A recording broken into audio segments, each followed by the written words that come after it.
Suguvõsa uurimise alustamiseks on hea koht Rahvusarhiivi koduleht. Kõik tähtsamad perekonnaloo allikad on digitud, nii et neile pääseb ligi mugavalt oma koduarvutist. Sisenedes iseteenindusse avaneb virtuaalne uurimissaal ehk VAU. Siit leiad andmebaasid, teenused ja näpunäited uurimise alustamiseks. Enne vanadesse dokumentidesse sukeldumist tasub läbi lugeda suguvõsa uurimist tutvustav tekst. Siin on välja toodud viited erinevatele allikatele, kust esivanemate kohta andmeid leida võib. Muude linkide seast leiab ka nimeregistri, kus on võimalik otsida esivanemaid perekonnanime järgi. Kui nimi ei ole väga levinud, leiad õige raamatu ja lehekülje kiiresti.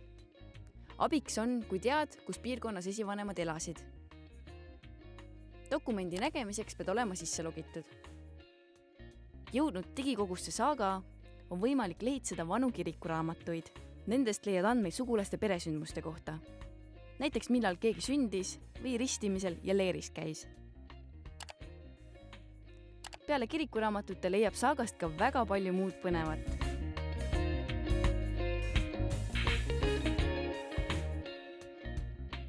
Kui Saagas on leitavad ainult digitud allikad, siis arhiivi infosüsteem ehk AIS annab ülevaate kõigest, mida arhiiv hoiab. Valides otsingust välja dokumendid, mis sulle huvi pakuvad, saab need tellida uurimissaali.